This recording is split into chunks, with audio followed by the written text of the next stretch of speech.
Halo semuanya, perkenalkan kami dari kelompok 3. Kali ini kami akan menjelaskan mengenai optimalisasi penjadwalan tugas dengan web first search dalam sistem informasi manajemen.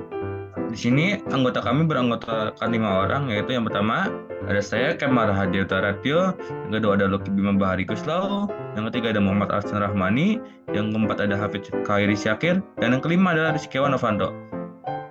Selanjutnya, mengenai latar belakang dari proyek ini akan dijelaskan oleh teman saya. Oke, sebelum kita menjelaskan bagaimana langkah-langkah atau panduan, sebaiknya kita mengetahui apa itu program OPM. Jadi, OPM ini merupakan sebuah program yang dapat digunakan untuk menyelesaikan masalah penjadwalan tugas dengan menggunakan algoritma Deep First Search atau DFS. Algoritma DFS ini yaitu berguna untuk menelusuri sebuah graf atau pohon dengan menghubungi simpul anak paling kiri terlebih dahulu, kemudian mundur ke simpul induk jika tidak ada lagi simpul yang dapat dikunjungi. Dan apa sih yang diperlukan atau dibutuhkan untuk menjalankan program OPM ini? Untuk dapat menggunakan project OPM, Anda memerlukan aplikasi penyunting kode seperti VS Code atau Apache NetBeans IDE 18. Mengenai VS Code, VS Code adalah aplikasi yang dibuat oleh Microsoft yang dapat digunakan untuk membuat atau mengedit kode dalam berbagai bahasa pemrograman. Dan untuk Apache NetBeans IDE 18 adalah aplikasi yang dibuat oleh Apache Software Foundation yang dapat digunakan untuk mengembangkan aplikasi berbasis Java, PHP, HTML, dan lainnya. Dan tak lupa, Anda juga harus memerlukan personal komputer atau komputer yang memiliki spesifikasi yang cukup untuk menjalankan program OPM. Selanjutnya, teman-teman akan menjelaskan bagaimana cara untuk menjalankan OPM.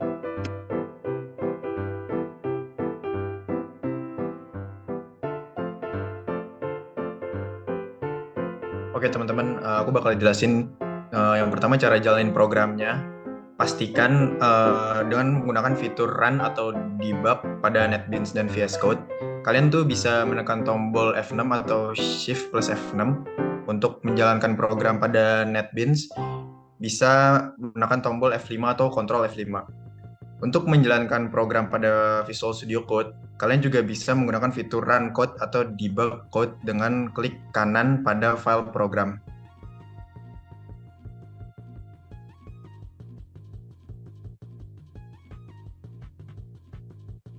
Kemudian setelah program dijalankan, akan muncul 6 opsi. Yang pertama itu ada opsi 1 atau tambahkan tugas. Jika kita memilih opsi ini, kita akan diminta untuk menambahkan tugas dan memasukkan nama tugas dan memasukkan deadline dalam format DD, MY atau hari, bulan, dan tahun. Terus ada opsi kedua, yaitu adalah hapus tugas. Terus ketika kita memilih opsi ini, kita akan diminta untuk memasukkan nama tugas yang ingin kita hapus. Lalu di opsi ketiga ada cari tugas berdasarkan deadline. Terus ketika kita memilih opsi ini, kita akan diminta untuk memasukkan deadline dengan format hari, bulan, tahun, dan akan ditampilkan jika ada. Terus yang pilihan keempat itu adalah tampilkan tugas mendekati deadline. Terus ketika kita pilih opsi ini, program akan menampilkan tugas-tugas yang deadline-nya mendekati dalam 1 minggu. Terus yang pilihan kelima, jika memilih opsi sort tugas berdasarkan deadline, program akan mengurutkan tugas-tugas berdasarkan deadline dan Anda harus menginput pilihan nomor 4 agar dapat ditampilkan. Terus yang terakhir adalah 6 atau keluar dari program.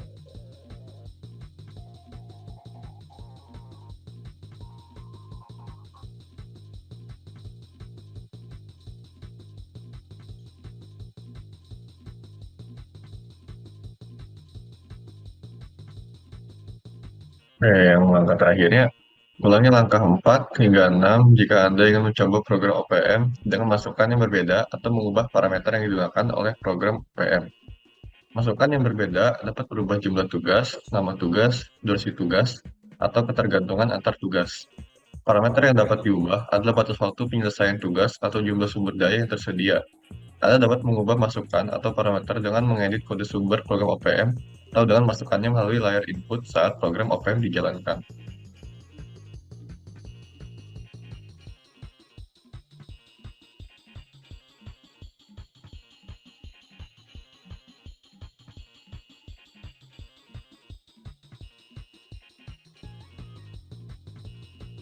Ini menurut kami dari singkatnya langkah-langkah yang teman-teman sudah berikan. Next slide.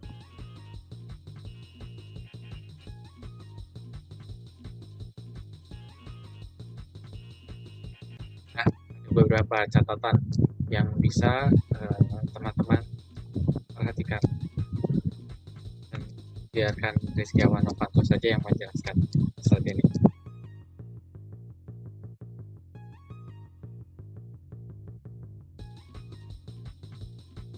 Nah, oke teman-teman, pasti misalnya kalian nulis date-nya itu yang benar, misalnya kalian mau masukin tanggal 16 bulan Desember 2023, pastiin jangan kebalik teman-teman bulannya, pastiin tanggalnya itu 16/12/2023, jangan 12/16/2023 karena pastinya programnya bakal error dan kalian harus ngulang lagi dari awal.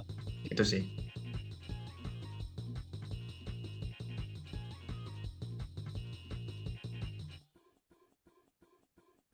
Dan yang terakhir, teman-teman bisa pilih opsi 6 jika semua sudah diinput, maka akan muncul pesan sampai jumpa yang menandakan bahwa program ini telah berakhir. Dan mungkin itu sebagai penutup dari presentasi kita hari ini. Mohon maaf jika ada kesalahan kata. Terima kasih.